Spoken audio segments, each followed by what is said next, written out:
Today I'm going to be unboxing this box of witches that I am planning to build up and paint for a commission job of mine. And just looking at the color, or the cover, and the colors that Games Workshop uses for these guys and girls, you can tell right from the outset that it's a lot of dark blacks for the bodysuits, dark green highlights on the armor, dark silvers and golds, and the skin, the Dark Eldar skin, is really going to stand out. So follow along and see what's inside the box with me. So first we're going to take a look at the instructions, and as you can see they very clearly show which parts go where for the very specialized troops. They show you a finished product of what they look like, and they have these great little boxes that show you when you have an option between the two which one to choose, that you have a choice, which means that you have a lot of leftover bits, which I love as a collector. Then it shows you, here's the Hecatrix, that's what her name is, that's what she's called. I think I might have called her a Sybarite. So it shows you that she's got blaster pistol, splinter pistol, she's got two choices of hair pieces, two choices of weaves. For her back, she's got this trophy rack looking thing, and you can either give her an agonizer or a power weapon for her left hand. On this page you see our Shardnet and Impaler Dark Eldar witch, and what she looks like when she's all built up.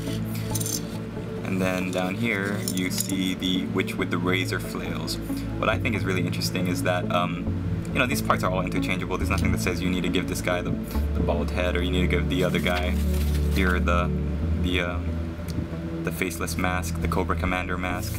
It's really up to you, and you can mix and match and end up with a lot of different pieces. So I know one of my viewers in YouTube said that he doesn't like, or a couple people I've seen mention that, you know, they don't really like the male witches, the fact that there are male witches. So they're planning on trading out the female torsos for the Cabalite warriors, although they may be a little bit better armored, but I don't think really, if that's not gonna be an issue, then I don't think it should be. Just put all these male torsos in the Cabalite warrior squad and trade them out, like, really from across the table. No one's gonna notice, and you should really do what makes you happy, I say, as a collector. Also, it shows you in really great detail how these parts of the models go together, how one leg attaches to the second leg, and then torso. I think, is it the Cabalite warriors that have like both legs together on the ground, but then like you gotta glue on their butt piece or something like that. So it shows you how they're different. Just like the Cabalite warriors, they have a front piece of the torso and a back piece. This last one is just a regular old witch with a choice of weapon, and I love the variety of their close combat weapons. They've all got splinter pistols, but for his close combat weapons, some of them have these knives, some of them are gripped in different ways. Really, really cool. And these are also close combat weapons, these stabby bits, this flail on a chain, stabby bit. So I love that these are like counts as hand weapon, close combat weapon, I mean, and I think it's really cool. So let's take a look at the sprue now. You get, on one sprue, you get torsos, fronts, and backs, leg pieces. The legs for the Hecatrix they're both connected to the base. I guess they're bracing her. She's not as crazy and running in immediately to cut it up with the foe as the rest of her brood. So I think that's cool. It's a good way to differentiate. And I love how the different torsos look different. The Cabalite warriors, they basically all look the same, but I'm very impressed with how they gave the bodysuits different looking textures and different looking patterns and make it all look really, really cool. And you've got the heads and more legs on this side, blaster pistols, razor flails, splinter pistols, the one blaster pistol, the stabby bit, different heads. I think it's really awesome. So what else? You get the flail, power weapon here, the back trophy, the trophy rack for the back, different braid hair pieces, and Hecatrix head, and agonizer, and just the choice of heads. I love that you get so many heads that you end up with an abundance of extra bits. So what I'm going to do now is I'm going to put together 10 witches, just like I did for my Dark Eldar project, and then I'm going to come back and show you what they look like, and I'll also show you what bits you have left over for converting and doing other things with your Dark Eldar range. Okay, so stay tuned, and we'll be right back. Alright, hey, we're back, and I built up my witches, and let's take a look at what I did. I decided to use most of these splinter pistols and knife close combat weapons, because on the sprue you've got like those chain flails and the spiky jabby gauntlets that I think would make great what are those special witches called? I forget. Not Trueborns, those are Cavalite warriors. Blood Brides, maybe. So I decided to give the rest of these guys like the splinter pistols and the knives. And some of them, what I found is that the way the shoulder joint is angled, it's going to change the direction of the weapon that the limb is holding. So for example, this model is holding the splinter pistol kind of like across the torso, whereas the same kind of bent angle, this one is holding kind of out more towards the side. It's not slung across the torso, as opposed to, let's find one more. Yeah, like this one too, where it's kind of like holding it out to the side.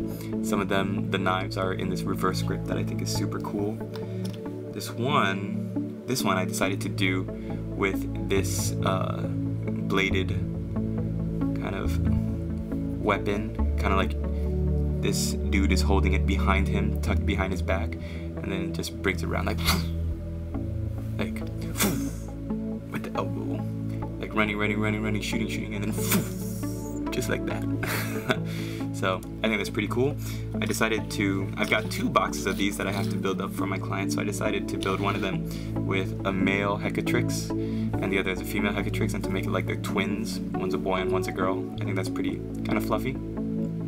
So he's got an agonizer and a blast pistol just like his sister, but I gave him a male torso and this shaven head. So let's take a look at now, those are my 10 witches. Let's take a look at what you get still on the sprue after all of that.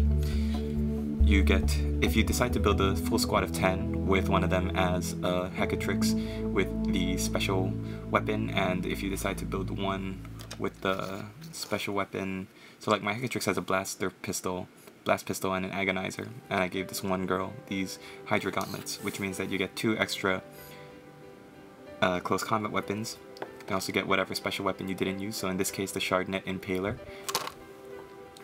You also get the 2 splinter weapons in case you decide to not make them all regular infantrymen. You get these 2 helmets, which I decided not to use. I decided I'm going to recycle these and use them for Cavalite Trueborn warriors if I decide to use any of those to differentiate them. I've also got this one head that I ended up not using. And I've got these spiky, punchy gauntlets. Here's another head I ended up not using. It's going to go into the bits box. These razor flails, which I think are super, super awesome. But the client didn't want them, so they are still on the thing. Here's one of the braids. I decided to, even though it wasn't for the Hecatrix, I decided to use the braid for one of the models. So one of my models back here, one of my witches has the braid and the head that would usually go on the Hecatrix. I just gave it to another regular old model just because the braid is so cool. I just want to paint that up. Looks really nice. You also get the power weapon and these close combat weapons. they count as close combat weapons, but they look so cool. These chained I don't know what you call them, those chain weapons. Some more spiky, punchy bits. I think I'll definitely keep these and use them for like any specialist warriors, or maybe if I get some Hellions or whatever later, or I'll just hold on to them for the Venom. Maybe for the models on the Venom, if they can be equipped with anything besides whatever they're supposed to be using. If they have like a close combat weapon and a splinter pistol, I think it'll be pretty cool. So, okay, that's all for this unboxing. I hope you liked it. I'm gonna get on to filming the companion video for this, my Dark Eldar Day 2 progress update. So I hope you enjoyed this unboxing of the Dark Eldar Witches.